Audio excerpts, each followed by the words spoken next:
Good evening, everybody. My name is Chioma Inaiji. I am with the Activated Massachusetts African Community. Thank you for joining us. We're excited to be able to have you here with us this evening. It's going to be a great conversation that we're going to have this evening on advocacy at the local and state level. So we have some great folks who are doing the work on the ground and folks who are also a part of our government agencies that are really supporting communities on the ground. So before we get to our panelists and our conversation and our presentation today, I want to let folks know you're joining us. When you join us, you are automatically not on video and audio. However, we do want to have a conversation with you all and hear your questions and your comments. So please make sure that you submit your questions and your comments in the chat box. We will be looking at them and sharing them with the panelists and the presenters this evening as we go along. Okay. And so I'm first going to go ahead and give an overview of the Activated Massachusetts community for folks who this might be the first time you joining us. Then you will hear from Mira, the Massachusetts Immigrant and Refugee Advocacy Coalition will provide a presentation on what is advocacy and just give an overview of advocacy and what are some of the key issues that we as African immigrants here in the Commonwealth need to be thinking about and looking at that impact our community. And then we'll have a powerful panel that will be able to share more information with you and definitely be able to answer questions that you may have. So to tell you a little bit about the Activated Massachusetts African Community, we call ourselves AMAC for short.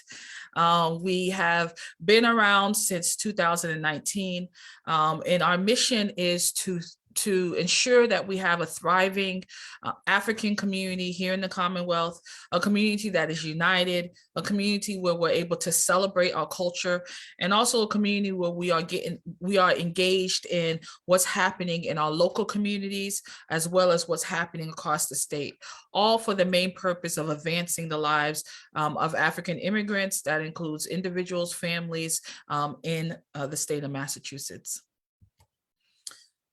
When we came together in 2019, we started really focusing on what do we want this organization to be about.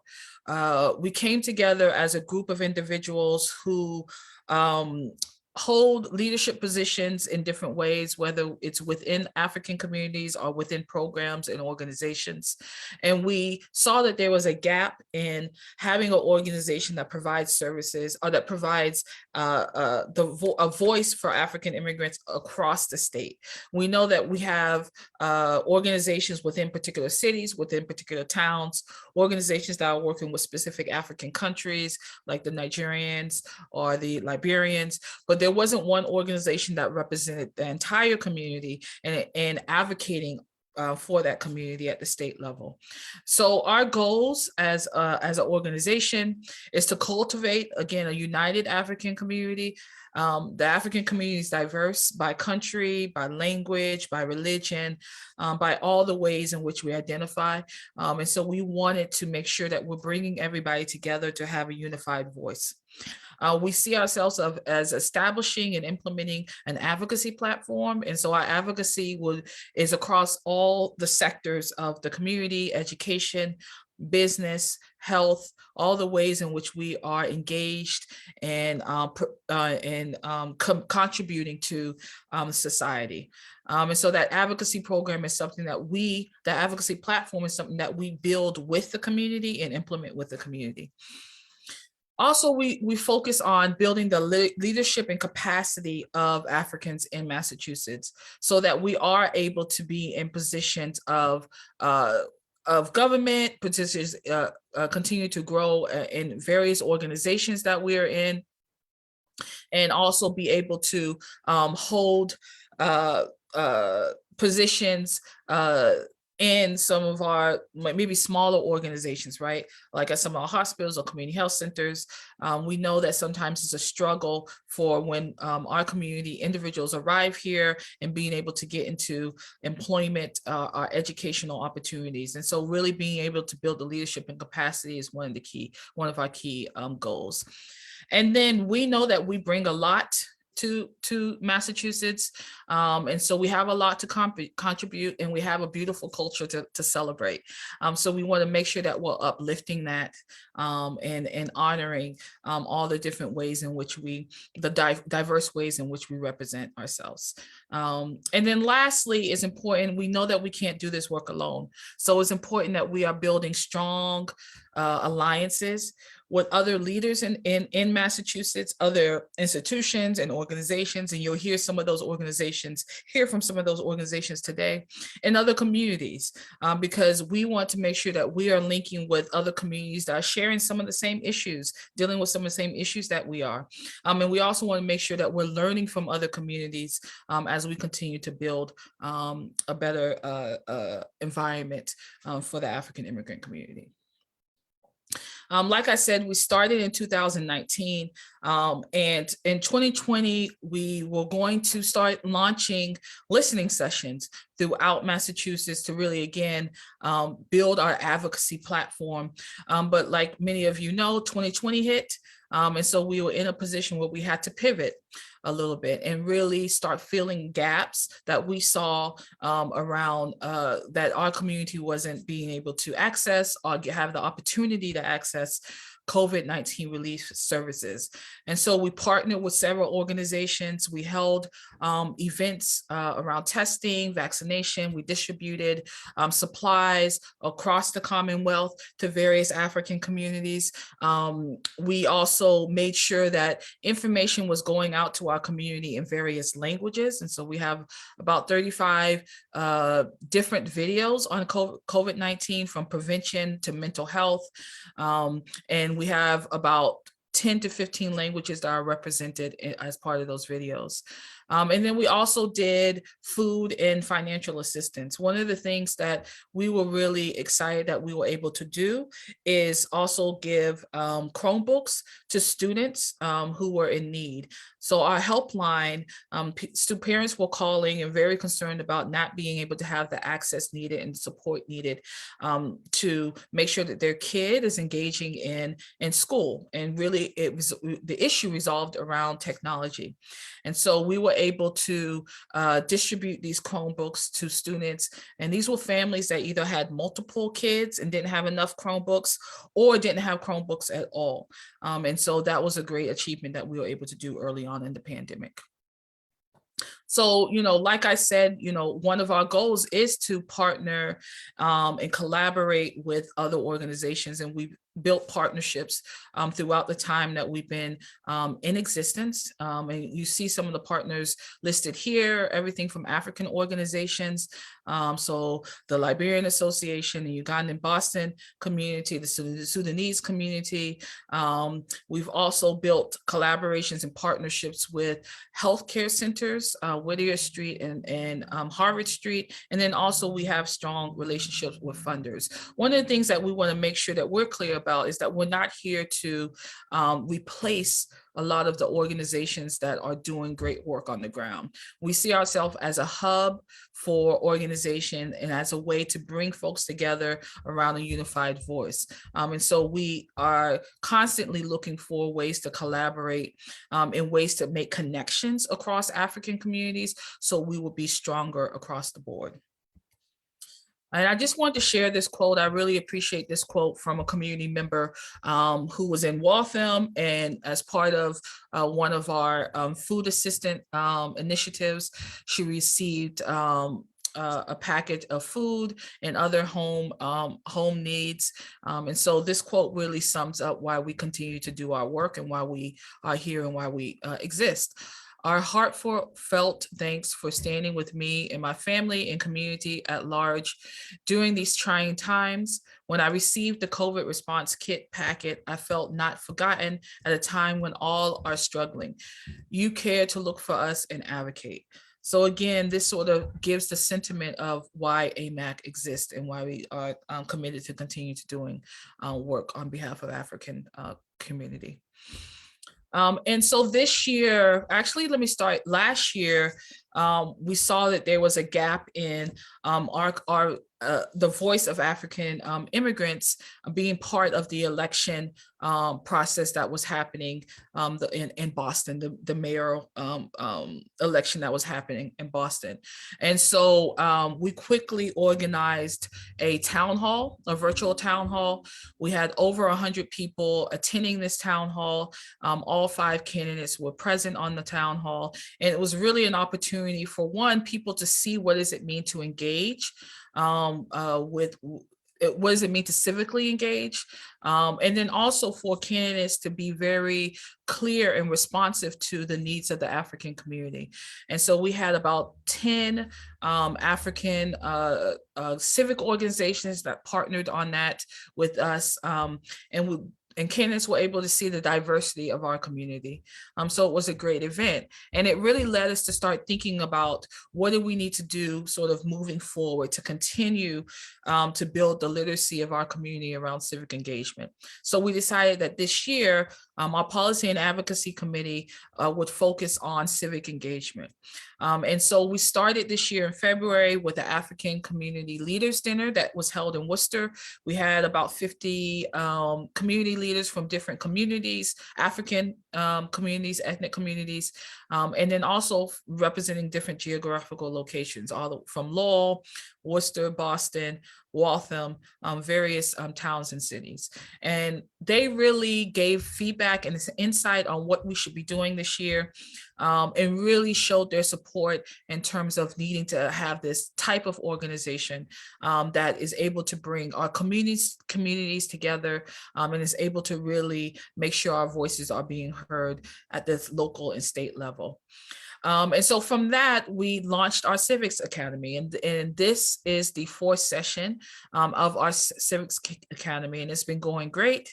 They're all shared on Facebook. They're all recorded, shared on Facebook, so folks have an opportunity to go back and watch them. But we have been able to have conversations around business development. We had conversations around what is government and what is the role of government and how do we put our active participants in that. And then we have this advocacy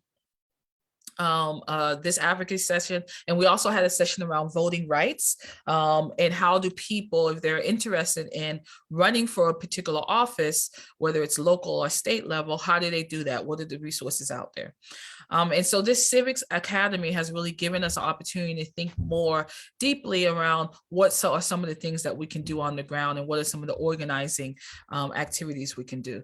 And so we have decided that we are going to have an African Immigrants Advocacy Day. We're going to be partnering with various African communities, various organizations to be able to have this Advocacy Day in June. And then we'll also be partnering with Mass Vote to do a voter registration campaign. So we do have another session, a final session as part of our Civics Academy. It's meeting mayors across the Commonwealth. And so this is going to be held May 25th from 6 p.m. to 7:30.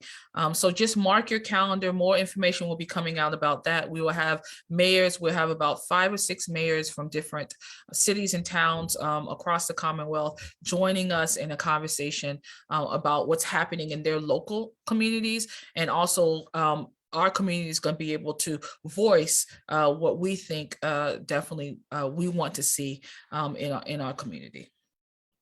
So look out for more information. So as a closing slide, I just want to share more information about who we are. You see on the far right who our board members are, and then you'll also see who our founding members are, and then our contact information. So please continue to stay in contact with us. Again, we have another session coming up, but then we have a lot of events and activities coming up this year, and we are looking for people to engage. We are looking for students who need internships. We're looking for individuals who just want to get involved and do some work on behalf of their community. So please stay committed and stay connected to us. All right. So we are going to move into our presentation. And so we are very excited to welcome Kate. And Kate, I hope you can, yes. And Kate, I don't want to mess up your last name, so I'm going to ask you to introduce yourself. But Kate is the Legislative Campaign Director at MIRA, which stands for the Massachusetts Immigrant and Refugee Advocacy Coalition.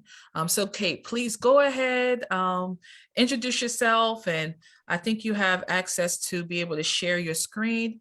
And looking forward to, we will have Q&A, question and answer after Kate's presentation. So folks can please go ahead and be prepared to put your questions and your comments in the chat box.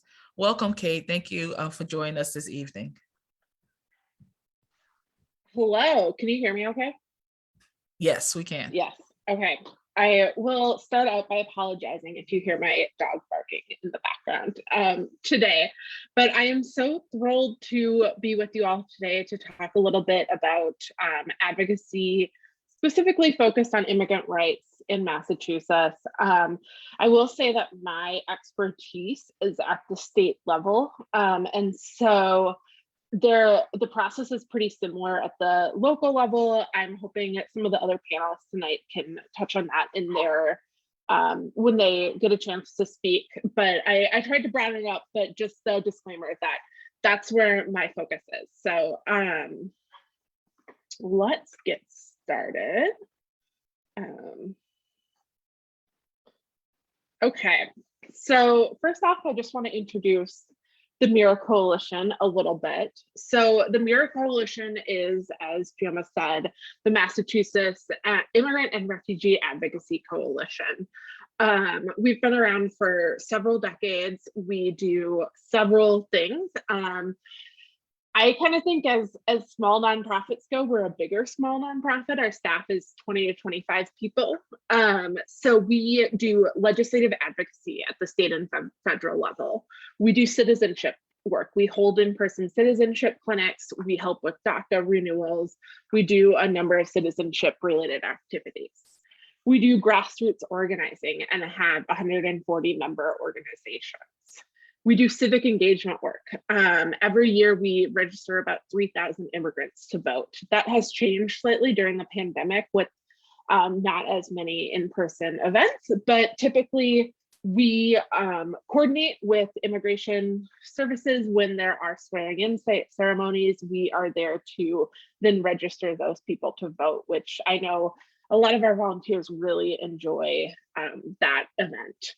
We're part of some national networks where we push for immigration reform at a national level. And why do we need MIRA? What's the purpose of it? And that's that 1 in 6 Massachusetts residents and 1 in 5 workers is foreign born. Immigrants and refugees come to this country with a wide range of skills and ambitions, and as they make America their home, they enrich our economy and strengthen our democracy. So this organization, we are all about helping immigrants not only take part in our society here, but also thrive in our society. And my specific role as legislative campaign director is to work to advance legislation at the state level to do just that. And so I kind of do the outside of the State House campaign. So any public events, lobby or grassroots efforts, I'm leading that. So what is advocacy? Advocacy is a process of influencing a government's practices on behalf of an idea or the group of people. An advocate's actions have to be focused, informed, and strategic. So to do this, an advocate should understand the process by which political change takes place. I think knowledge is power is a big thing in this advocacy world. Knowing the ins and outs of the process is really helpful, and knowing where you can be influential, how you can be influential, what moments you can be influential, I think is really important. Our policy making and political process in this country are supposed to be participatory. However, there are so many barriers to participation, one of them being that it's often a convoluted process and that folks often don't know how easy it is to make change, especially at the state and local level. So there's several ways in which to do advocacy. Excuse my poor slide design abilities. I'm not a graphic designer, so this is my clip art. But what are things you can do to do advocacy at the state and local level in a government-focused way? You can call and write your elected official. I always like to remind people that state House and state Senate districts are small. They're only made up of tens of thousands of people instead of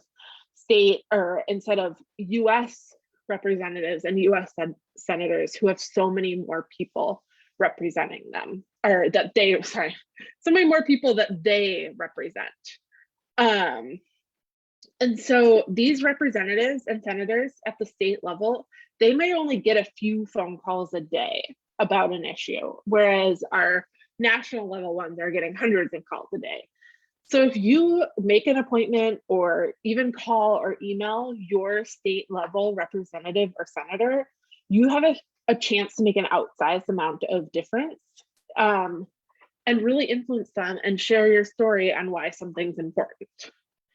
So you can call and write, you can testify, there's hearings, so you can give oral testimony at a hearing for or opposed to a bill. You can submit written testimony for or opposed to a bill. You can set up meetings with elected officials or their staffer to talk about the issues and why things are important to you. You can go to community meetings and share there in a community forum why something's important. You might identify and mobilize allies into a coalition. We know that, one person, you're using your own voice, but when we get together with a group voice, we're so much more powerful. So you might draw a bunch of people together and decide to work on something together. An easy thing to do, if you see an organization working on an issue you care about, sign up for their action alerts. Organizations will often send out emails and texts when they have actions you need to take.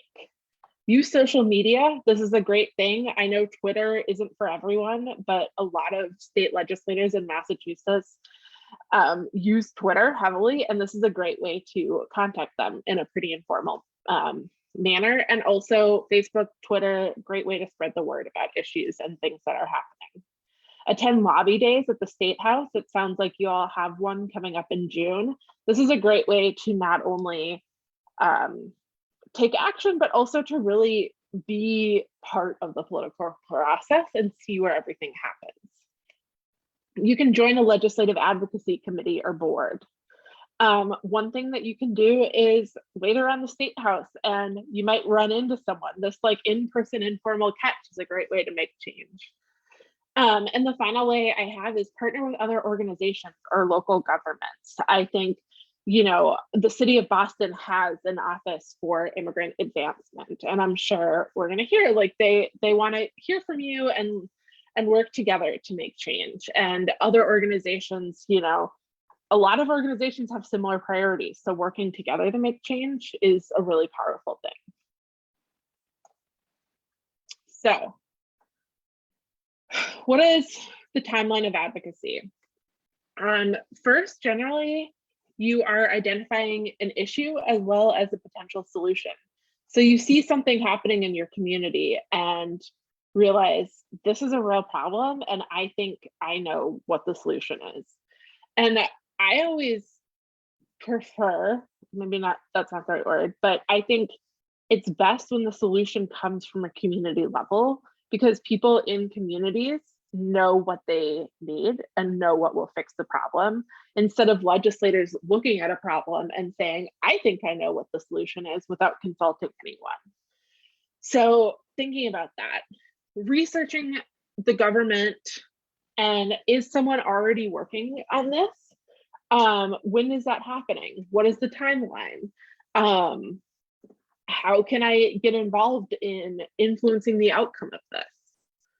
Figuring things out. Who do you need to contact about what?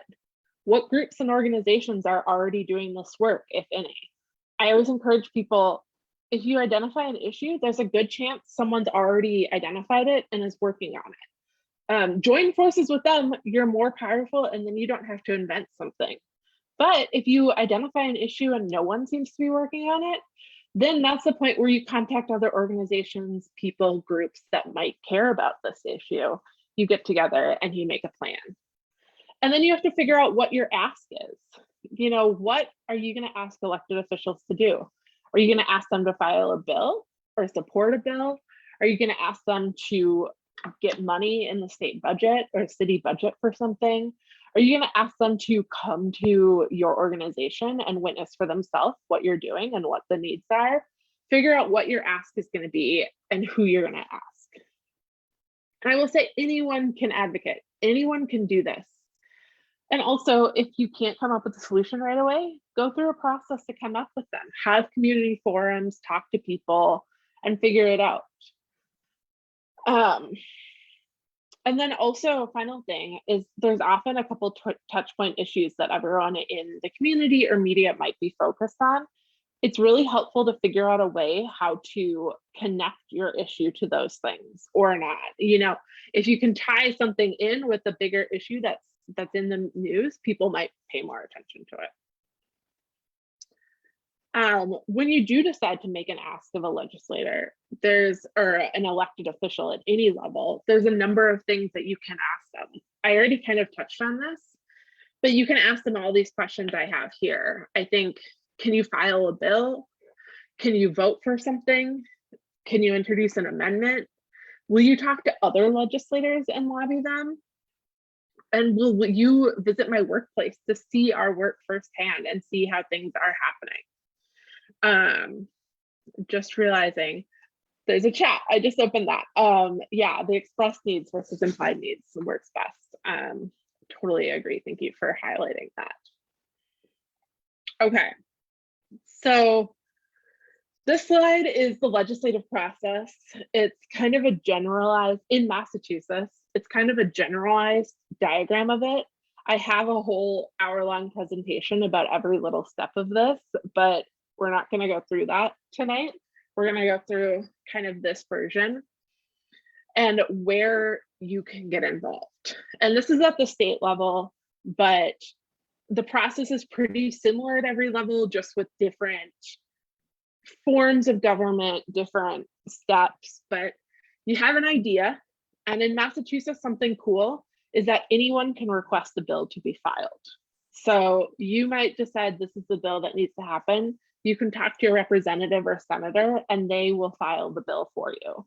This doesn't necessarily mean that they're going to support that bill, but it does mean that that bill can be filed. The best thing to do is talk to your legislator and get them on board with filing that bill and working for it. So that's a piece of advocacy. The bill is drafted, it's filed. At that point, there's a co-sponsorship period in which legislators have 2 weeks to sign on saying that they support or saying that they support this bill. They want this bill to pass. They're co-sponsoring it, stamping their name of approval onto this bill. That's a great place to get involved, asking legislators, because the more co-sponsors a bill has, the more support publicly that it has, and the more likely it is to pass. So then each bill is assigned a committee, and each committee has to hold a hearing for every single bill in front of it. No matter what the bill is, there has to be a hearing. So this is another place to get involved. This is when you show up and you give oral testimony in front of the committee. I think this is one of the most powerful things that you can do, is share your story with legislators, because there are lobbyists who are in there with facts and supplying them with, data, but stories matter so much more. Stories are what is going to stick with a policymaker and is what is going to change their mind. So giving that oral testimony or submitting written testimony, which the committee goes through. And then bills are voted on in the committee. They can either be recommended not to pass, they can be sent to study, which in Massachusetts basically means they're being killed, or they can be reported out favorably. Then they go to another committee. Once they're reported out of that committee, they go to the first chamber. So there will eventually be a floor debate. And so this is another chance, is contacting your legislator in favor or opposed to, or maybe you think this is a great idea, but there's something wrong in this, and ask them to propose an amendment, or ask them to oppose any amendments to it. Once it passes in one chamber, the House or the Senate, it'll go over to the other chamber. There'll be another floor debate, more amendments.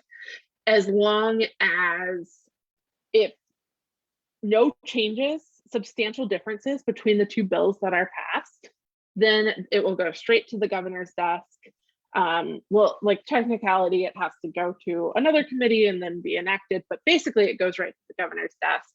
If there's substantial differences, it's going to go to a committee and then it will go to the governor's desk, which is another opportunity to be an advocate, contact the governor's office and emphasize how important something is or how much you don't want it to pass. He can either veto it, at which point it goes back to the legislature to override the veto, or he can sign it into law. So that's like the basics 101. And see, there's so many opportunities to get involved, share your story, share your support. So I'm going to pivot a little bit and just talk about the advocacy work that the MIRA Coalition does and some of our key issues that we are working on, just as an example of what this looks like. So these are pictures of work. I think they're all promoting the Safe Communities Act. So a rally inside the State House and outside. There's a lobby meeting. There's a time people crowded the hallways of the State House, you know, demanding passage of a bill. So at the MIRA Coalition, we do coalition work, obviously. We run phone banks. We have an event every year called Immigrants Stay at the State House, which has been virtual the past couple of years, but it's a chance for people across the state to come together and advocate for issues affecting immigrants. We schedule legislator meetings. We kind of help facilitate a lot of advocacy. So what does the legislative action look like here? And why do we do it? This really focuses on what are some of the needs of the immigrant community in Massachusetts, especially of those who are undocumented.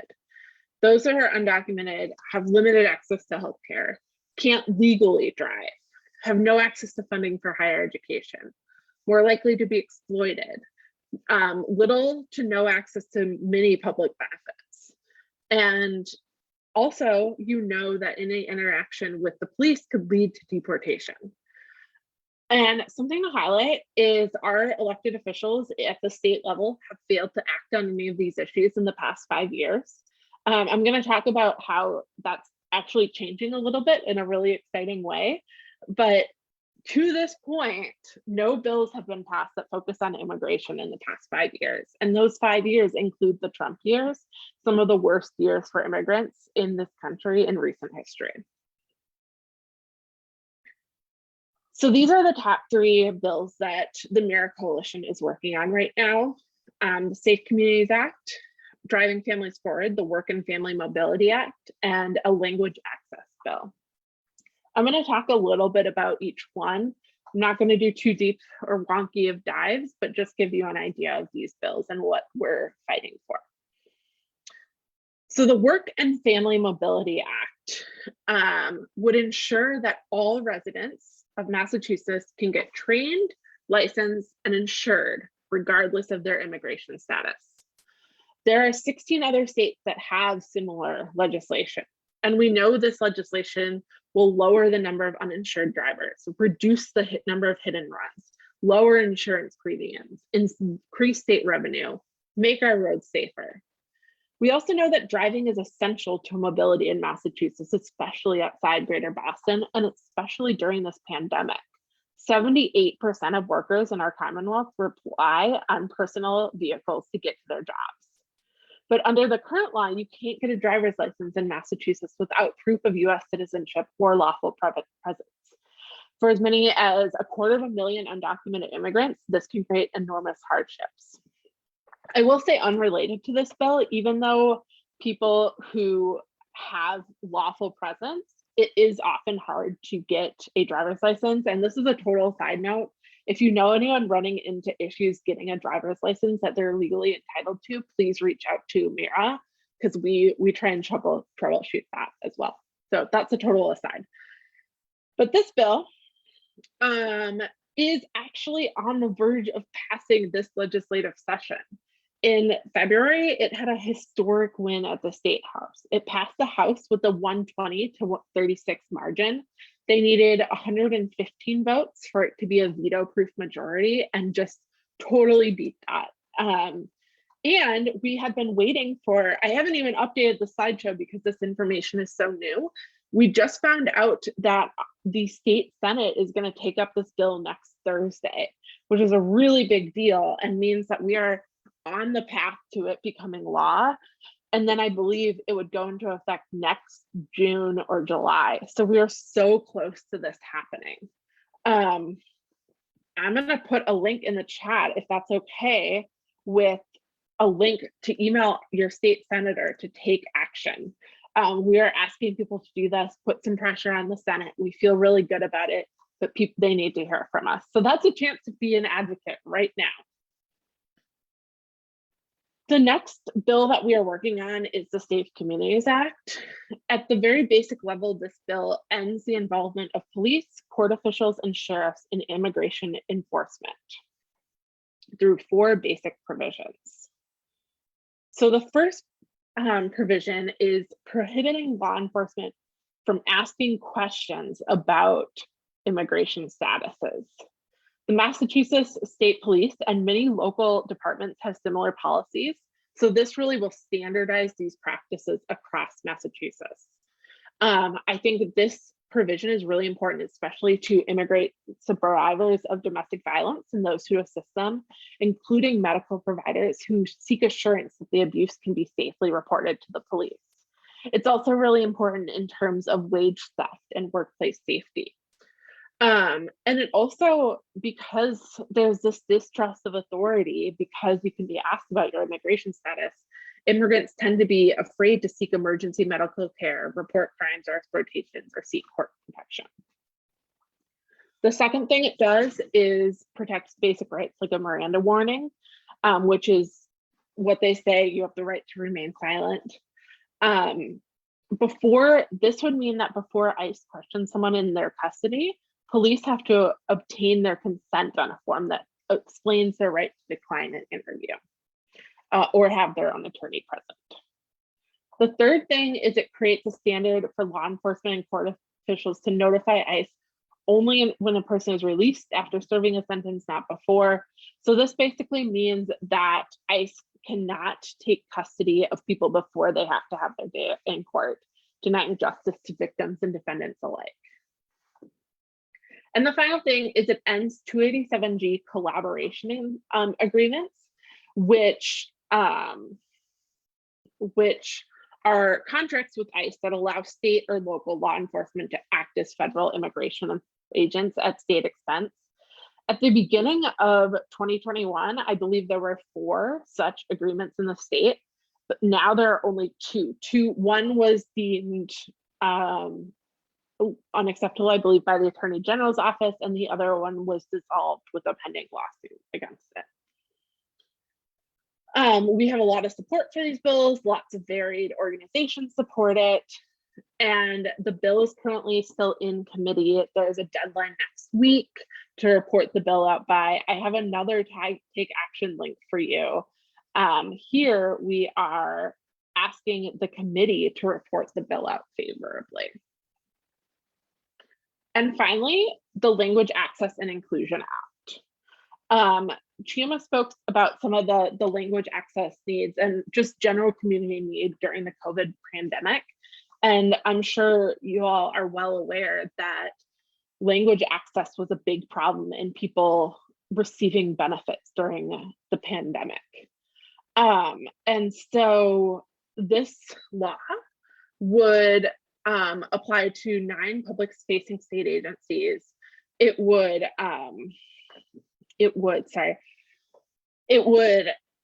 ensure that there is interpretation in languages that Massachusetts residents need.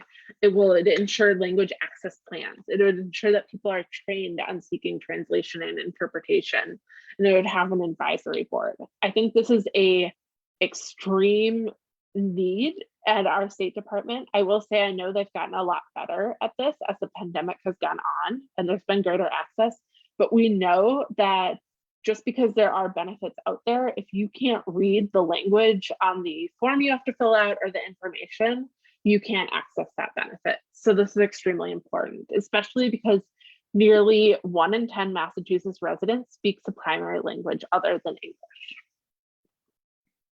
We also do state level budget advocacy, which gets really wonky. This is another way to be an advocate. This is happening right now. We advocate for funding for adult education, domestic violence survivors, and more. This year, we are hoping to include language access in the bill, as well as a section about that would, in several communities, due to the levels of language, other languages spoken, the Voting Rights Act, federal law requires them to make election materials available in languages other than English. And this would basically provide funding for them, that to actually happen. So hopefully those things pass in the next couple of weeks while the budget's being worked on. Finally, just these links again. Sign up for Mira's mailing list. The other 2 links, I will put the link to sign up for our mailing list in the chat as well, because this is a great way to stay informed of what we're working on, updates on our legislation, ways to take action, get to know other parts of Mira and what we do. So thank you all so much. I know I just talked a lot at all of you. I would be happy to answer questions. And yeah, it was great to, you can chat any questions or comments if you have any. Thank you all so much. Thank you very much, Kate. I do have a couple of questions that were posted on social media that I'm going to share. And please, folks, go ahead and post your questions in the chat, and we will hopefully be able to get to them before we transition into our panel. So the first question is, being an undocumented immigrant, and so how would you suggest that someone is able to protect themselves, or what do they need to be thinking about when they're doing advocacy work? Doing advocacy as an undocumented immigrant, I think. And I would probably just add any immigration status that is not temporary. I mean, that is not permanent. Yeah. Permanent. Yeah, I think that's a really important consideration. And, you know, I first want to acknowledge my social location as a non-immigrant white person who generally does not have to worry about this. And this is something that I've been so grateful to learn so much about and really be educated on by many of my coworkers and friends. And I would say it is an extra consideration. You do have to be careful sharing your story, who you share your story with, when you share it, in what forum. I know oftentimes when we have people with non-permanent immigration status and residency share their story on Zoom, we will change their name to a pseudonym and they will be off camera. And so we try and take every level of protection that someone feels comfortable with in order to share their story. And also knowing if you don't feel comfortable sharing your story, that is fine. You need to protect yourself first, I think, is a really important thing. And knowing, you know, there are some legislators that the community has built trust with over the years, and you will know that. but then there's some legislators that they haven't. And so knowing what you disclose when, I'll say I always on forms that I create, make sharing address, phone number, any of that information optional. So just being cautious of those things as well. Although, we have a secure database, I don't want to ask anyone to share anything that they can't. And then talking to organizers too, and sharing any concerns and asking them their recommendations. Mm-hmm. And I think I would also add, like, writing a letter, right? So you don't necessarily have to be visible in spaces to actually be an advocate. Write a letter, like you just had that link, sign on to something. And again, I think people understand situations, especially when you're advocating around immigrant rights, when people don't use their full name. Absolutely. Yeah, submitting written testimony instead of showing up in person, all of that. Another question. Well, okay, before I get to that question. So how do you build relationships with local and state reps? This might be in relationship to what you're saying in terms of if you have an idea for a bill, reaching out to your local or state rep. So how do you build those relationships? Yeah, great question. Showing up, and I know that's a hard ask, and not everyone has the capacity to spend time showing up. So I'll start with that. Oftentimes state representatives and senators have office hours in the community. I know mine was last Saturday at the pizza place around the corner from me, and so it was an opportunity to go chat with her. But like, if you don't have the time or capacity to do that, writing them an email and introducing them yourself. If you run into them in the community, introducing. I think making yourself known in several ways. Oftentimes representatives will also show up at community events, and so seeing them, introducing yourself, and kind of over time building a relationship, requesting a meeting. And I know most reps and senators are open to virtual meetings now, since that's all been opened up, which is a more accessible way, I think, in some ways, not all, to get to know them.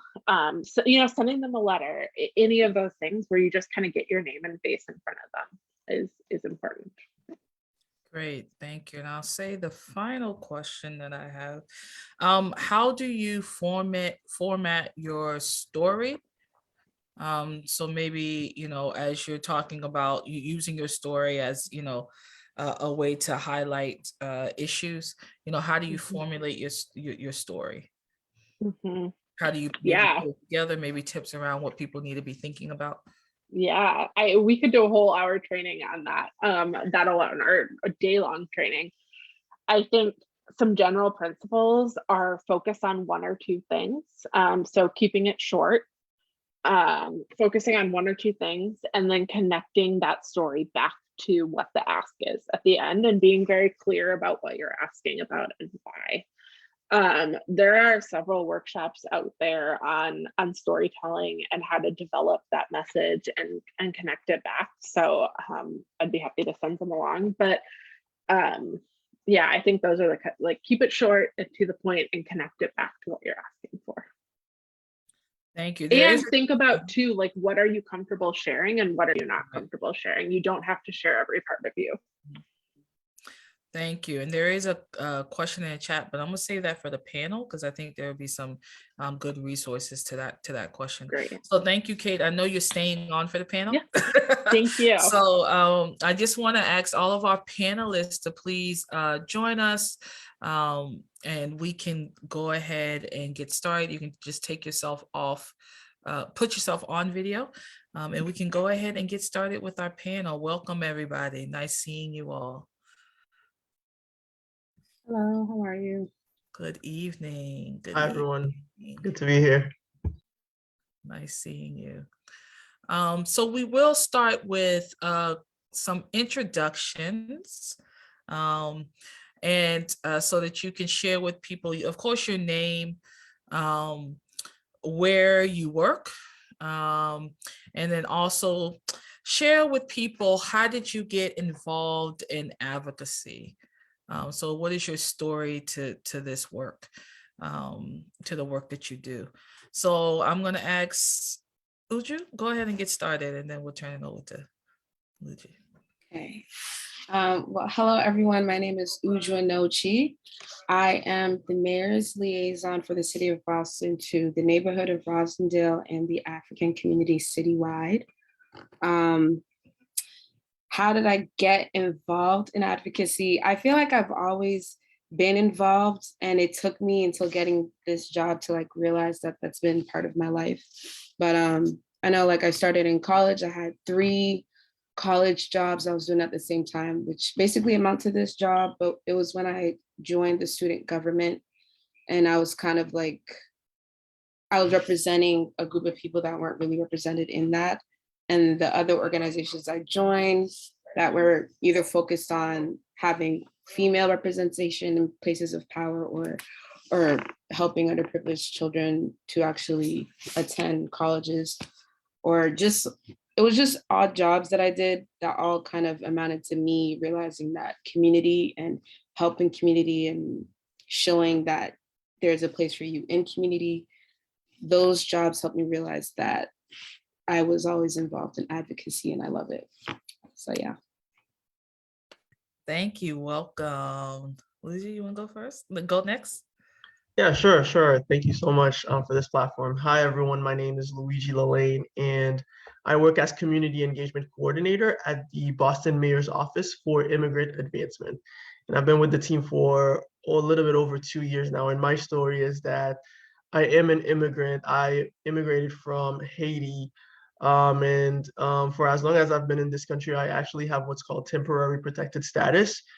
And I've had it for a really long time. And just like Uju, you naturally being an immigrant, being part of immigrant communities, you just participate in what is the day-to-day. And somewhere along the line, I did start working on a nonprofit while being in college, and I managed an ESWL program, and did a lot of community engagement, program management, and really wearing a lot of different hats. And I think I kind of fell in love with it because I mean, I was in pre-med, and that did not work out. I'm in government. I'm doing this kind of work now, and along the way, kind of just talking to people, talking for people, on behalf of people, and really understanding certain experiences or certain parallels of immigrant experiences, because the immigrant stories it's not just one story; it's an umbrella of stories.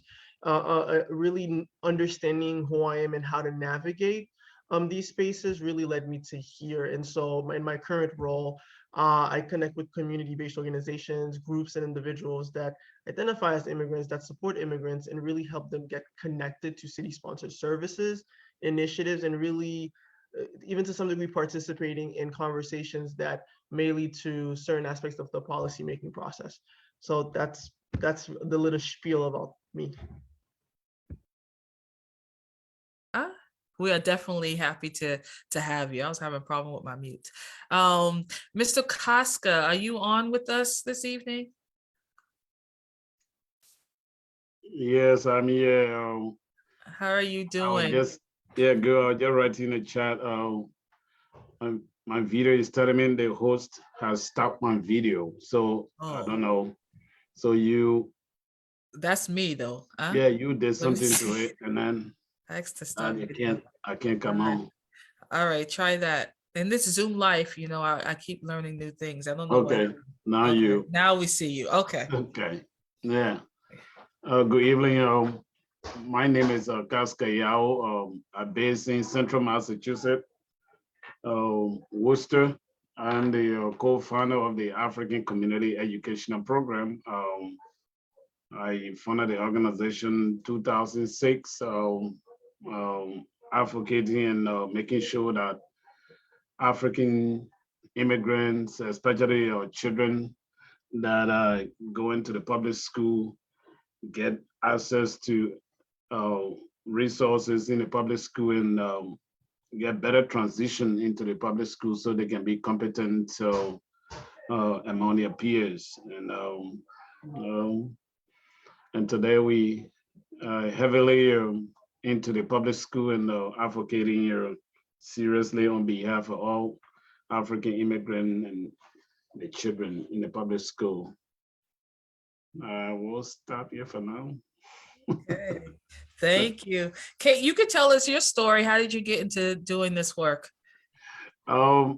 I actually came to this country as a refugee, and then later on, actually, I resettled in Staten Island, and I moved over to Worcester after 9 months in Staten Island. And when I came, I had a job with the Department of Public Health from the state lab, and I was the Central Massachusetts Health Coordinator for DPH, and working with refugee and immigrant that come into the country.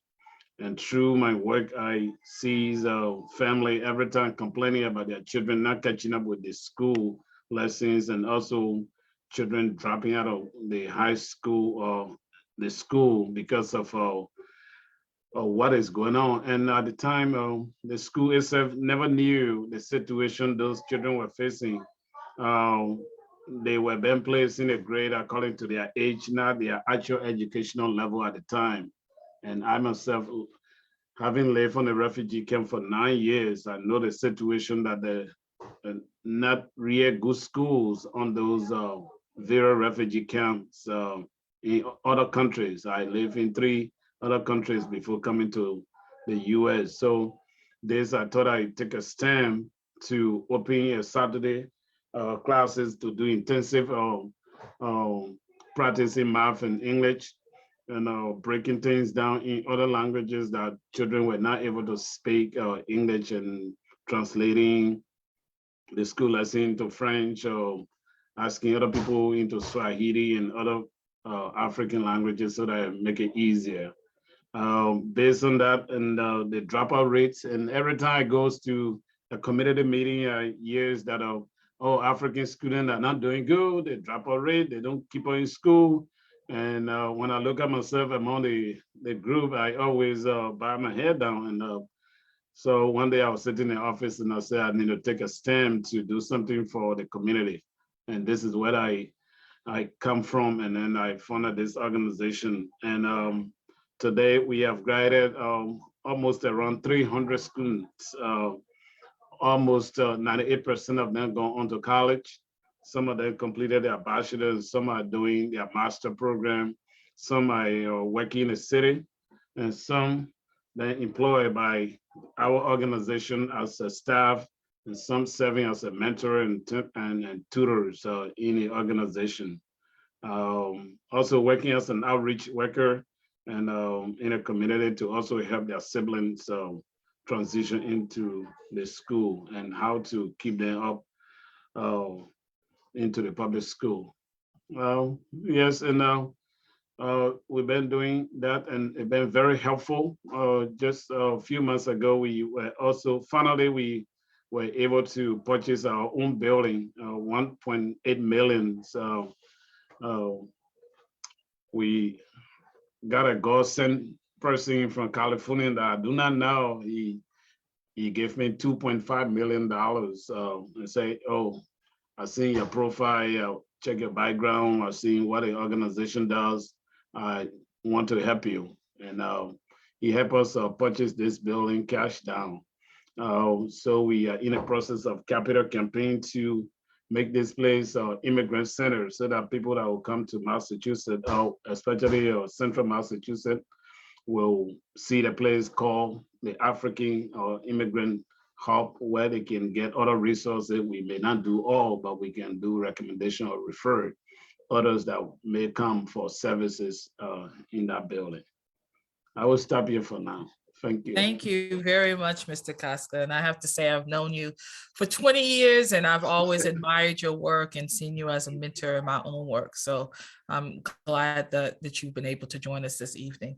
So Kate, I want to give you an opportunity to share your story in terms of how did you get to getting into this work?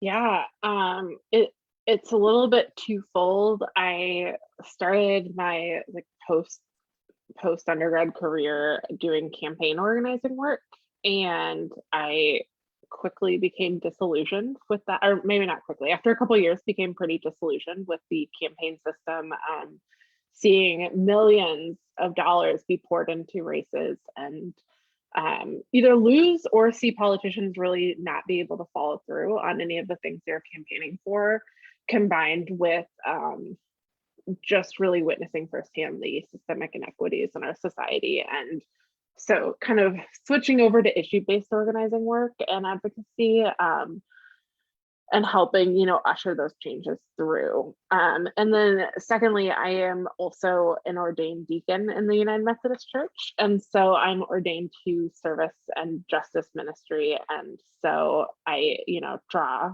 advocacy work through my faith and, tenets of justice and equality and equity for all. Beautiful. I mean, just hearing you all's stories, one, I can hear the passion in doing this work. And what I've definitely learned over the past 20 years in doing advocacy work, passion is important because it can get tired and exhausting. Passion is important. The other thing that I appreciate about hearing you all stories is that you all started from different places. And I think that's important for people to know. Like, you can start doing this work from wherever you are, right? Like, you don't have to be in a particular position in a particular organization, but you can be a student. You can be a newly arrived immigrant. Like, you can hold so many different titles, but the key is that you're doing something, that all of you have done something to address something that you didn't think was just or that you thought was unfair. So thank you for all the work that you all are doing.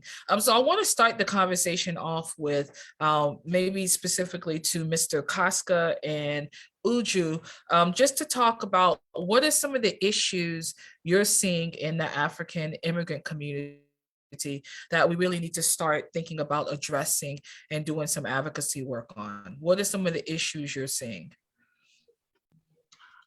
Let me go first. I will name few.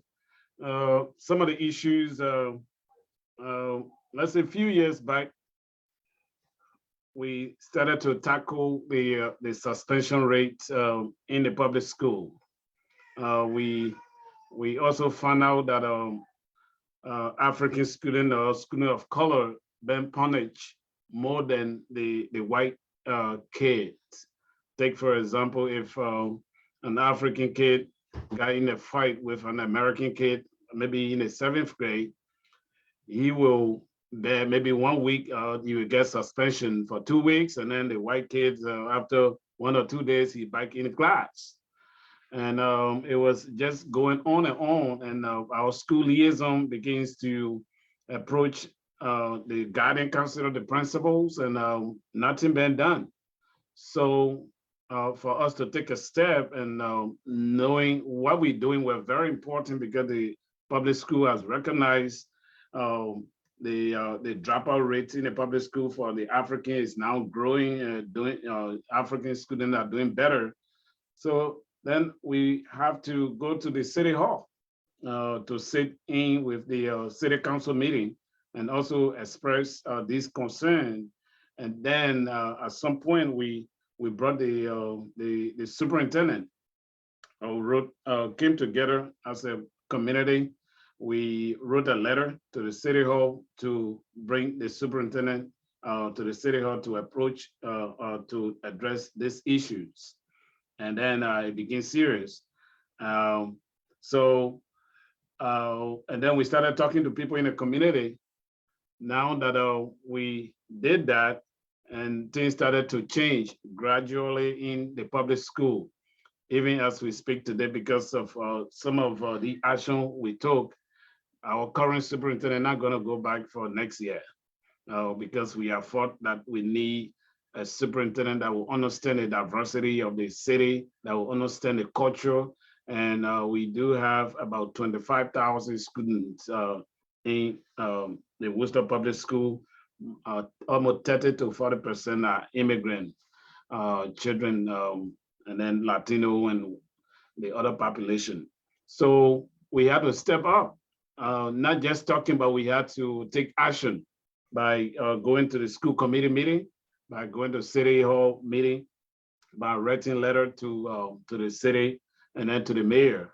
and also inviting him to our community and then put these issues before him. And later on, during election time, we encourage people to go and vote.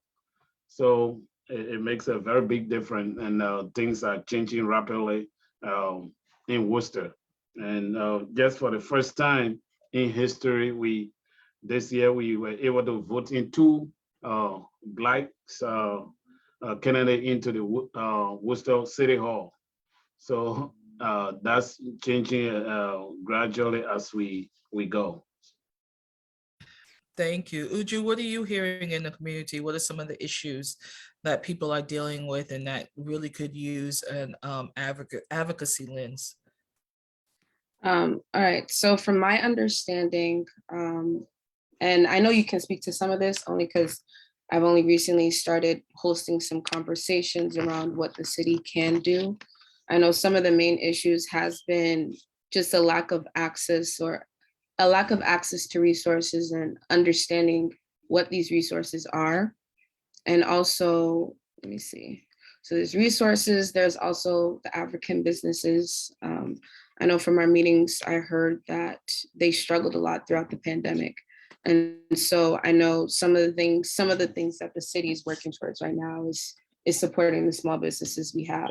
And so, this is just one of the things that have been highlighted. I know there was just a lack of understanding or trust in the city.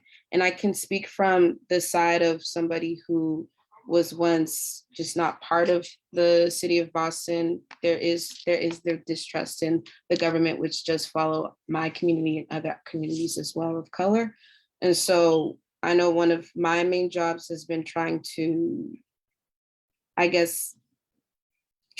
sure that there's comfortability. Me being in this position right now, I think that's a huge step forward that the city has done to show that they are working to try and meet the needs of the different African communities we have here in Boston, and also to show that there is somebody here who looks like you, and there is somebody you can trust here to help you throughout your issues. And so those are some of the main issues that I have seen myself. And then there's also the lack of visibility with the cultures we have here in Boston. And I can also speak to that on the other side, but it's a huge pocket of different African cultures we have all over Boston. And if you actually look into it, you'll see there isn't really any research or anything saying which demographic is where or who's what. And so it looks like there aren't any, but when you actually spend your time in these communities and you meet the different people, you realize there's so much diversity in different areas. Like you'll realize a lot of the Nigerians are in Hyde Park, or a lot of the Somali or Ghanaian people are in Roxbury. And then you start to discover the different restaurants and businesses they have there, their cultural events. And so bringing visibility to the cultures we have, it may be on a slightly aesthetic side, but I think that's very necessary to tackle what issues that the African communities have here in Boston. Yeah, I mean, I don't know. I think that definitely one of the biggest issues is that there hasn't been a city supported effort to sort of figure out what those issues are, right? And so holding listening sessions specifically for the community or with a community. I know that, it's a great big step that the city of Boston has a liaison, and I brag about it all the time, about what Boston is doing in that area, what Boston is doing good in that area, because there isn't a liaison to the African community in any other city that's funded by the city, a position funded by the city. And so I think that that's a great big step. And so, like you said, breaking those barriers. I wanted to talk a little bit, and I think anybody can answer this question. Why do you think it's so difficult and challenging for our community to engage? Like, what are those barriers? And Uju, you brought up one about trust, but what are some of the other barriers? And this might be in alignment with some of the other immigrant communities that Mira is dealing with, or that the mayor's office is doing of immigrant advancement is dealing with. What are some of the barriers are you seeing for the community to really engage in advocacy work? Let me chip in my thoughts. Some of the challenges is that let's say to a training last week, we were talking about white supremacy over the blacks, and we also found out that if you go into it deeply, the resources that we need, it is the same white people that are sitting at the top to approve those resources before you can get it. So then how do you get it? So it makes it very, very difficult. So the only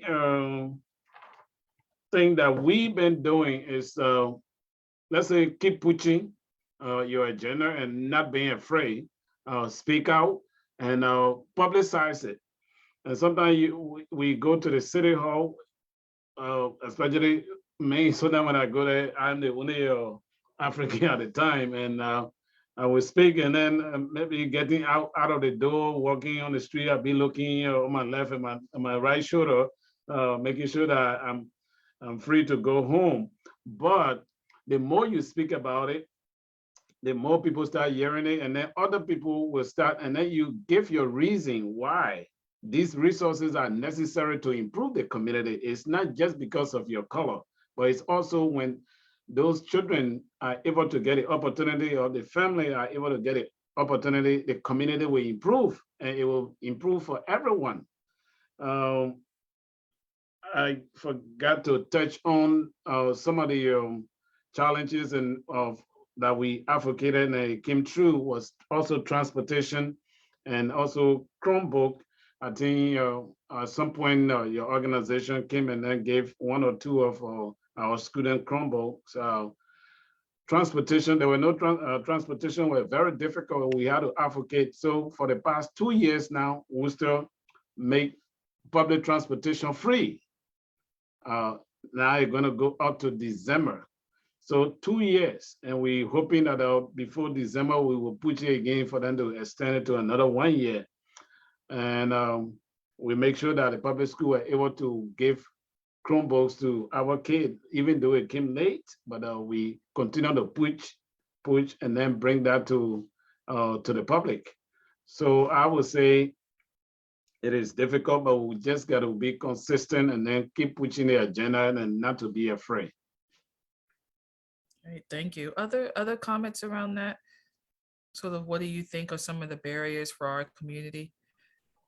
Yeah, sure. I can chime in a little bit. So in a lot of the work that the Mayor's Office for Immigrant Advancement has been doing, personally, like it specifically on my end, connecting with community-based organizations, one thing that a lot of the new partners or community organizations are telling me is that they didn't know that we existed, or that certain resources may come their way, but once they share it with their community members and community members try to find one person to talk to, that can get really difficult. And for many reasons, right? They either reach out to someone and maybe they don't understand how to navigate that space, or they don't speak the same language. And as a result, it starts and stops there, right? So a lot of our effort has been trying to understand the culture in the way that a lot of folks that may not have traditionally been connected with,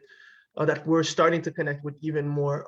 We were learning how they move and how they interact with each other and what their culture is, right? In terms of communications, in terms of reaching out to government, right? Because understanding how a community connects with government is really important.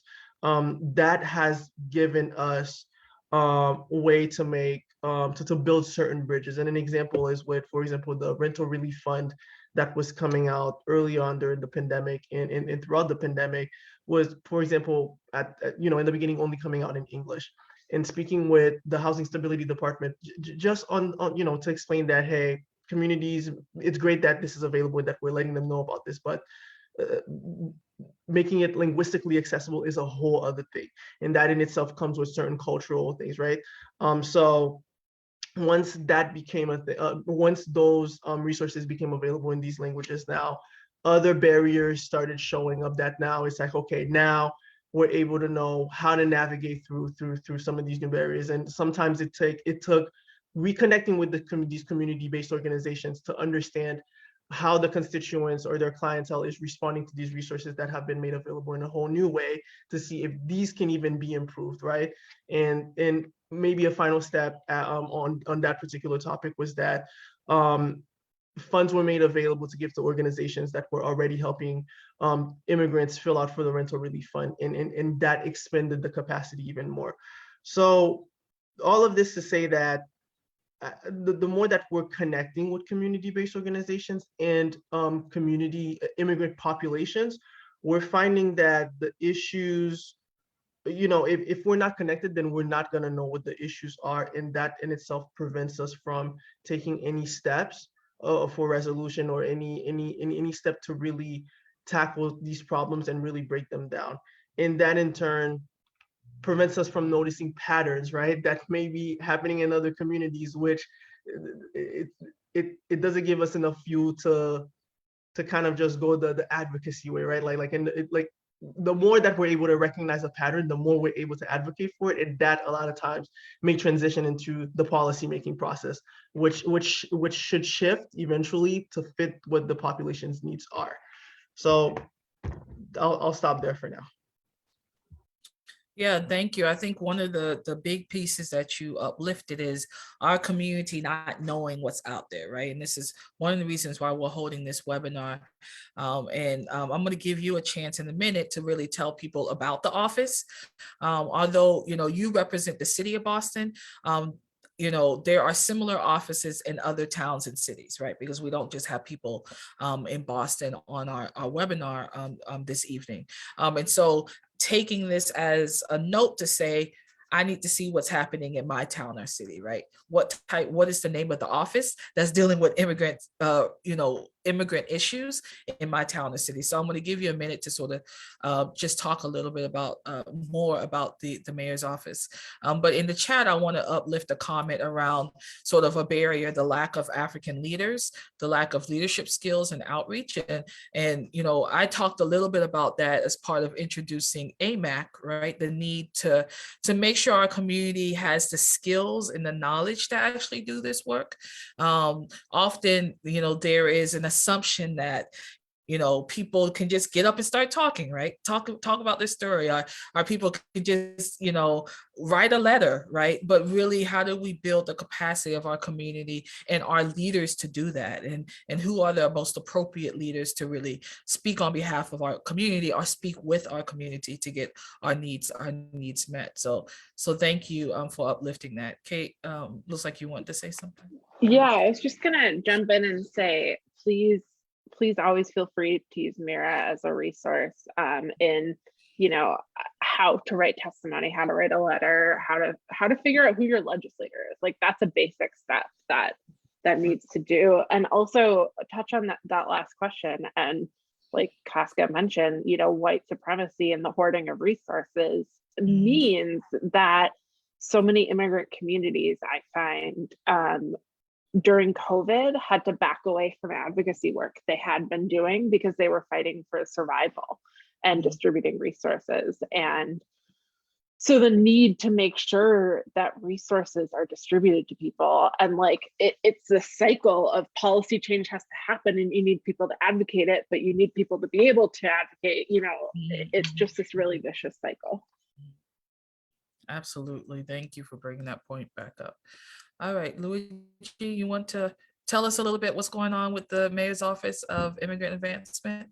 For sure. I think what I'll do is I'll just talk about it, because I think it might be easier to, instead of like seeing slides over and over again. I think I'll do that. So, whatever works for you.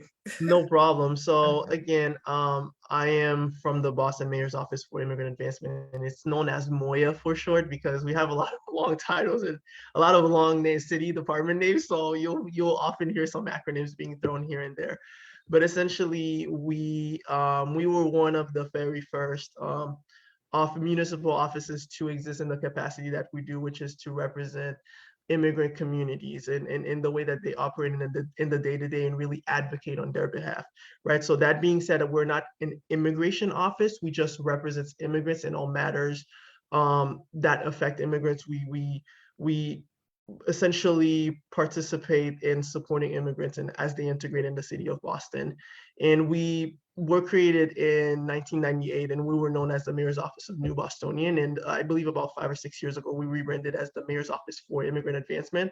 But our goal has not changed. It continues to be to involve immigrants in Boston's civic, social, and cultural aspects of life in Boston. And we do that by making sure that immigrants have the same access to resources that any and all Bostonians would otherwise enjoy. And we work really hard to highlight the great work that immigrants do in the city of Boston. And we're currently a team of 12 folks really working together to drive this mission, to push this mission forward. We have a director, we have a constituent services coordinator who really receives a lot of our incoming calls and from constituents and emails, and really connecting them with the right resources and even shares identifiable patterns that again may lead to us rising it above, right? Like making certain connections with the mayor's teams, that the mayor's nuclear team, I would say, and even beyond. We have a communications manager that really puts out a lot of the things that we're working on, as well as other things that the city departments are working on to the communities. We have a senior policy advisor that really helps us understand what policies are coming out. And of course, we appreciate the partnerships that do form, and one of them being with the Mirror Coalition, right? And we do have an economic integration specialist that works very much with community partnerships to help immigrants integrate. And I'll cover some of these a little bit later. And there's also myself doing community engagement. We have a programs manager. So it's a really cool team that's working in many different capacities to accomplish 3 strategic priorities that we have. One being stability, where we help immigrants really get stable, really feel like Boston is a welcoming city. We work a lot in integration, as I mentioned before. So really making sure that as immigrants are moving in the day-to-day, that they're integrating economically, civically, culturally, understanding that they don't have to give up anything about themselves, but really learning how to coexist within American society. And finally, we want for folks to be so stabilized and integrated that they are taking opportunities for civic ownership. And what that means is knowing how to go about getting resources from city government, from their senators, from their state reps, right? And really bringing these back to their communities and knowing that they have a voice and that they have a right to have a voice. And as far as our role, we have 4 main roles, really. The first being that we're a liaison. So we're essentially a bridge between City Hall and immigrant communities. So we always make sure that we position ourselves in a way that amplify Mayor Wu's message that she believes in a welcoming Boston for immigrants, and that is part of her agenda. That is part of our agenda, right?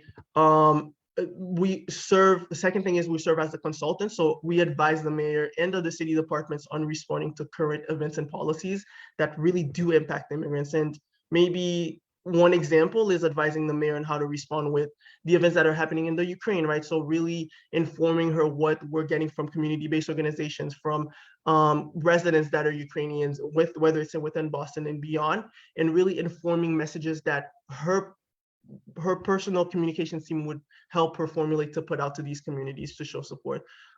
Another example is the example that I shared with the rental relief fund, right? With things being only in English and us explaining to different departments, oh no, Judge, to be able to reach out to immigrant communities, make sure that it's accessible in many different languages.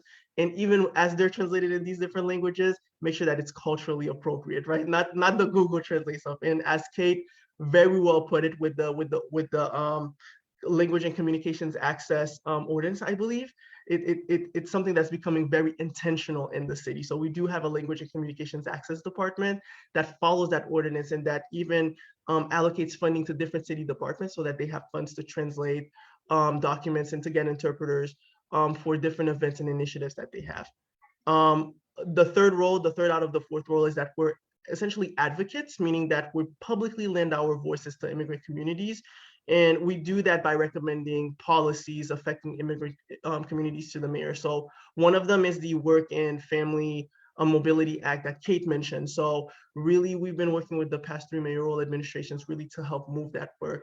And again, this would enable immigrants, especially those that are undocumented, to have this piece of ID that really does make the difference.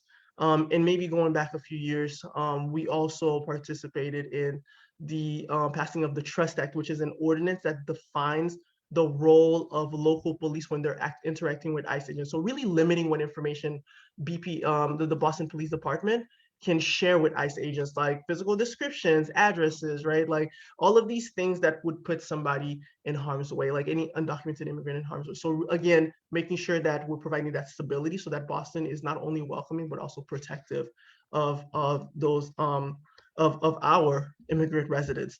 And finally, we act very much as a direct programmer. As much as we're mostly an advocacy department, we do have some direct programming capacity. So we really do provide support to immigrant communities, immigrant serving community-based organizations to do the work. So we have a number of external partnerships. One that is really important, actually, I think it's very important that I mention it, is the Immigrant Professionals Fellowship. And this is a fellowship program supporting foreign trained professionals with experience in healthcare work by pairing them with hospitals for a 3-month paid position. And I'll put some information in the chat as to how you can read about them. The deadline is tonight, but we were able to speak to our partner, and they're extending the deadline for this Sunday evening for at the end of the weekend. So please, as I'm sharing this information, if you yourself are interested or you know anyone that is interested, please do not hesitate to fill an application and to really put yourself out there, because again, too many folks come into this country with a lot of skill, a lot of expertise and passion, only to not have the right opportunities to exercise some of that. Another really cool partnership is that we care about our youth, right? And so we have the Dreamers Fellowship Program, which essentially it's a stipended program that teaches life skills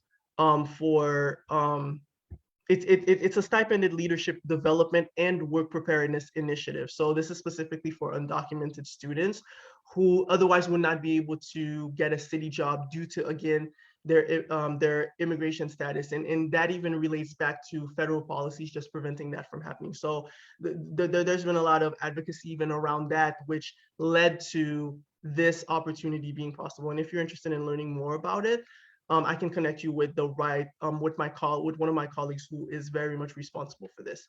And maybe two last things that I'll share is that another program that we have is a civic engagement program. It's called Immigrants Lead Boston. And it's essentially a program that teaches immigrants or residents of immigrant background who want to become civic leaders in their communities how to properly navigate City Hall. So we bring in directors, chiefs, different people from different departments and cabinets within City Hall to give them a good understanding of how City Hall is built, how to truly navigate these different departments, and how to go about not only getting resources, but really starting to make their voices heard. And we do have an alumni web network that is growing, which is really, really cool. And finally, we also have our free immigration consultations that occur Very twice important. a month. I've actually used that service for my clients, and it works Beautiful. very well. So I just want to kudos you all for that. Thank you. And just like you said, it's for the community. It's not for us, it's for the community. So we essentially have volunteer lawyers that are coming to us, and through this collaboration, we're able to have folks come in and get some advice on their cases. And our lawyers are not employed by the city, but the lawyers that collaborate with us are not employed by the city. They're just volunteering with us, so they cannot take on the cases. But after each of these conversations, if folks actually do need the representation, the lawyers can refer them to other organizations that may be able to provide the representation. And sometimes we even refer folks to the Mirror Coalition for very specific cases. Again, our constituent services coordinator leads this work, and she's very knowledgeable on how to like refer folks. And what I want to end with is that we wouldn't be able to do this work without the community organization, our community partners. It's through, by, for of them that we're able to know what is happening in immigrant communities, how folks are feeling, how folks are reacting, how folks are thinking, which then allows us to properly advocate for them, because it never works to just give somebody, you know, just see how people operate and then just give them a solution and think that that's going to work. No, it takes a lot of community building. It takes a lot of working together to make this work happen. So all of this to say that, Chioma, thank you so much for bringing me on this panel, because me even being in this space allows me to even see another aspect that, you know, I wouldn't know, right? Like, so I really want to thank you for that on behalf of the Mayor's Office for Immigrant Advancement, and really happy to be here. And I hope you guys, you know, whatever questions you have for me, please do not hesitate to put them in the chat. I'm always happy to not only answer what I can hear, but also follow up via email with my team. Thank you. Great, and I appreciate you being here, and I appreciate everybody throwing their emails in the chat to be a resource for folks who are listening, who are with us in Zoom, and folks who are with us on social media. So I want to highlight again that consultation service. I think it's very important for our community. I can't tell you how many calls I get about immigration, you know, I think I'm bringing this up again because I think it's very important to one of the comments that came in the chat that I said I would pause and hold for this panel was around sort of how do you, the comment was, please, who to contact if a partially document. I think that's related to someone who's documented or undocumented is being threatened for our non-compliance by a friend. And this free consultation service would be an excellent place to have that conversation. You're able to get, you have to schedule it, you have to go online, you have to schedule it, or you can call. You get 30 minutes with the lawyer, get their advice, and they do provide resources to if you have a case that they feel like you definitely need to move forward. So I just wanted to offer, Uju, if you know of any other resources that folks need to be aware of, given your position at the city level, what other resources you think people need to be tapping into to support some of, or addressing some of their needs? Okay. Well, hello everyone. My name is Uju again. So first, I'm gonna put in the chat some of the newsletters that we have. And so these newsletters, we collect information from all over the city, and especially in individual neighborhoods. We've recently started the African Community newsletter. And so with that, I have been working to make sure to put information from different groups as well as different city initiatives that are going on. So one of the things that we have is there's the food justice and food access. What is it? There's a listing for food justice, and it's the food resource page with the city. We also have the rental relief fund, which Luigi already pointed out. And then there's a small business fund that they started, particularly centered towards women or people of color or underrepresented communities, just harboring in more on the city's need to work with small businesses as well. I'm trying to see. We have the eviction notice fund, and then through the newsletter, I also put information on different scholarships or programs that are going on, especially for this program that happened. I made sure to put that there as well. And the, what is it? I'm forgetting the name of the program, but the one that Luigi, the immigrants legal services, I also put that in there. and just different stuff from different departments. They all go in there. So you get a chance to learn about different places you can speak out on, you can participate on, get resources from, and here and there. I'm gonna make sure I put that in the chat. So, okay.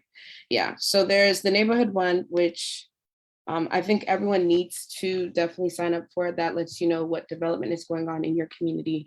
It lets you know just different events that are happening or ways that you can connect with your own neighbors. And then the African one is just where I'm getting information from different organizations and leaders like you, Chioma, who have their own events and their own initiatives. So those are some of the main things. But as I find more, I update it weekly. Thank you, thank you. And so, Kate and Casca, I think it will be great to share how are you all actually working with some of these city offices, and sort of what does that partnership look like? Maybe, you know, what are the ways in which you feel like they've been most useful to a lot of the advocacy that you all have done? And I think that's important because we do have a couple of organizations, you know, listening, and this is recorded, so folks will be listening, you know, after this evening, and folks really understanding what are the ways to work with our state and local government offices in a way that is meaningful and impactful. So if you all can share your experiences around that, I think that would be very helpful. For me, like I said before, in Central Massachusetts, I have built my network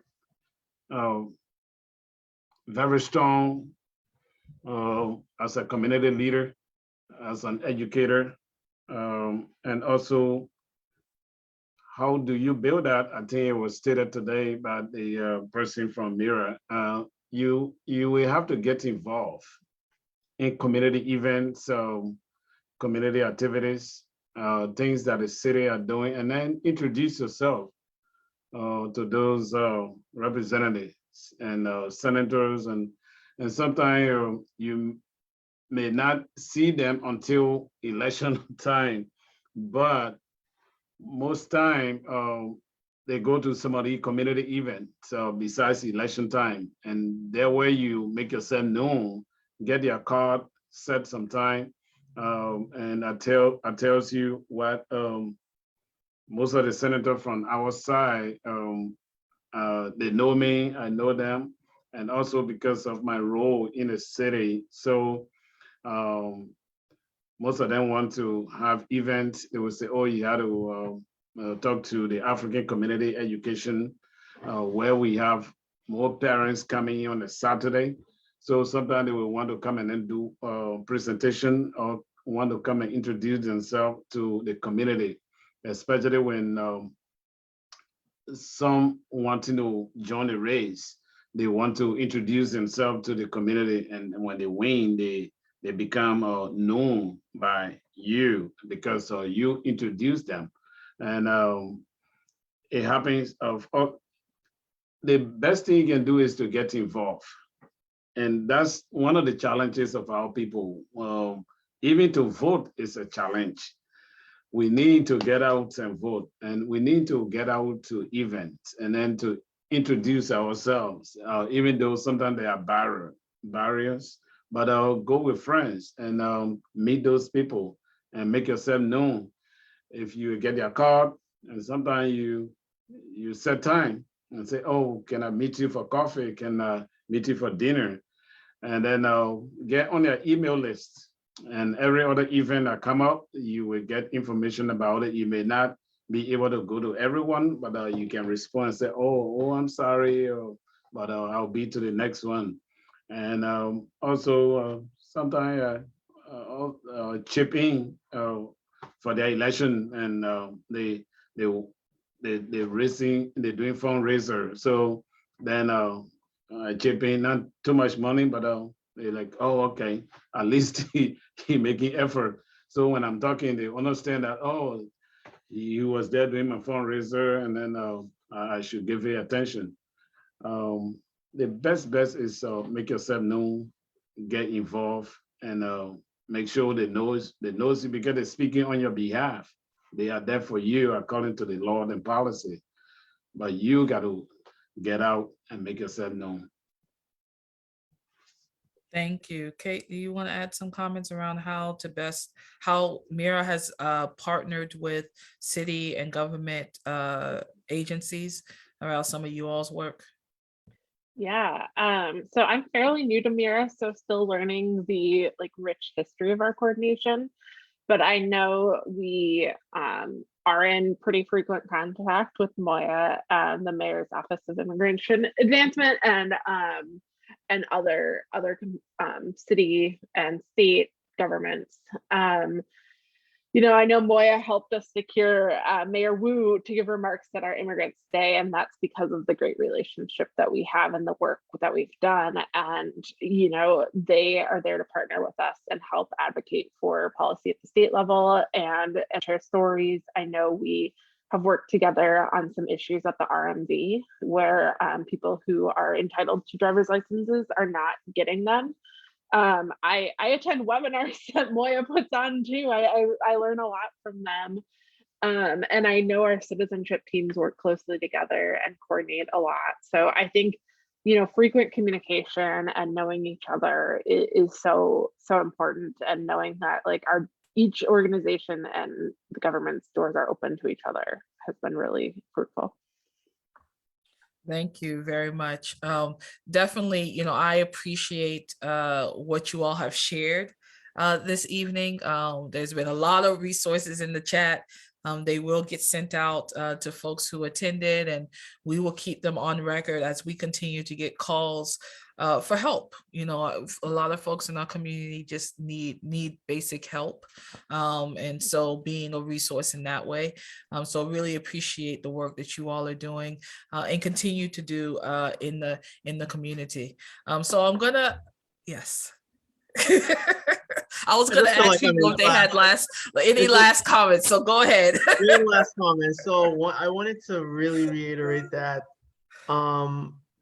we've been very intentional about working with every immigrant community group, any population that comes to us. So those free immigration consultations are available to anyone. And although we are focused in Boston, most of our expertise is in Boston, we would always let folks know, but let's say English, you're not super comfortable with English, and it's not your first language, not your second, not your third, because we know that our communities speak many languages, at times. So we do have a language line that is available for folks that feel more comfortable speaking in another language. And I think internally we also have a lot of multilingual capacity. So that's a really cool thing about our team, is that I think between us we speak maybe 11 languages. And so we were able to, if we're not able to assist readily on an individual basis, we call that language line, and somebody surely is there to support. So really want to reiterate that if whatever your fear is to approach us, I welcome you to connect with a community organization that knows about us. And if they don't, ask them to get to know us. However we can connect with you and support you, please do not hesitate. And really, we're here for you, especially Uju, like big shout out to Uju. I think ever since I met Uju at the city, it's been somebody that I like going to. So we're all connected with each other in many different ways. So please do not hesitate to ask about us, to do, some more research, but please do connect with us. Excellent. Thank you. I was just going to ask for closing remarks from each panelist. And so thank you for your closing remarks. And we'll just go around, Kate, Mr. Casca, and then Uju. Yeah, I would just say that advocacy and making change at any level of government is possible and open to everyone. And I know there are so many barriers to participation, and I hope that MIRA can help knock those barriers down. And I also know that I don't think MIRA is as connected as we could be with the African immigrant community, and I would love to work on building that relationship. I know our organizing team is staffing back up and would love to work, and I'd love to, do more trainings on technical stuff, and it is available, and you all can make some really significant change. Mr. Costa. Yeah, so I first of all would like to say thank you so much for this gathering tonight. I know this should have been packed with our people, with all those information, especially coming from Mira and the mayor office in Boston. And I just want to say, just keep on what you're doing. It is not easy to actually bring our people out. But this is what I learned tonight from others, and getting other ideas and information is very useful. So I just want to say thank you so much to you and your team, and I pray that we will have something like that again in the next few months to come. Let me know, and I will also want to be a part. And when you come into Worcester, let me know, and we will catch up. Again, I just want to say thank you so much to you and your team, and to everyone tonight. Nice meeting you all. Thank you, Mr. Costa. Uji? I just wanted to stress that, this is a new role that I have that started in 2021. And in doing that, in it being a new role, I'm actively building with the input that I get from the community members. And so while I have started building discussions around what we can do to meet the needs, I know there's still always more to do. There's always a next step, and that is a beautiful big step, but there's definitely so much more with how long and how many generations of Africans we have here. And so my office is willing to match what the community is willing to give and what they're willing to let us know of their needs. So I know for myself, my office, we did turkey giveaways or whatever. And so I had been publicizing that for, I would say, like almost 2 months, but it wasn't like till the last day where I was really like calling people like, I need names now. And that's when the full rush of names came, and I was just driving around Boston, delivering turkeys till the evening. But it's stuff like that. So we're willing to match what the community is willing to give. I understand that, there is email, but with many immigrant communities, which I know Luigi can attest to, it's WhatsApp that everyone's using. So I have created a WhatsApp just to make sure that everyone can reach out to me. And so as a bridge between the mayor and the city and the communities, please reach out to me. Please reach out to Luigi. I'm here to connect you with whatever department you need to be connected with, or to whatever organizations you may need to be connected with, if possible. I'm just here as your personal resource from the city. I've left my email, and I definitely left the different newsletters which have extra information, but if I'm missing anything, let me know. Also, if you need me on WhatsApp, Chama, you can connect with me. I don't know. But yes, I am active on WhatsApp specifically because of this job, and I love it. So yes, definitely reach out. We are here to help. We are here to work with the African community past just discussing what needs to be done, but actually doing the work. And thank you for having us here.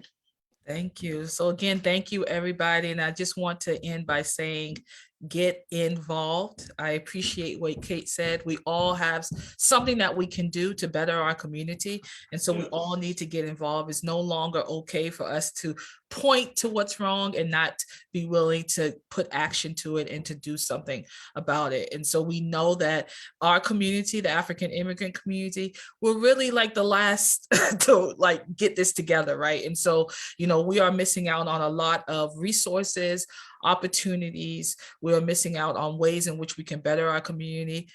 So this is the time is now. And so I want to say thank you again to all of you on behalf of the Activated Massachusetts African community.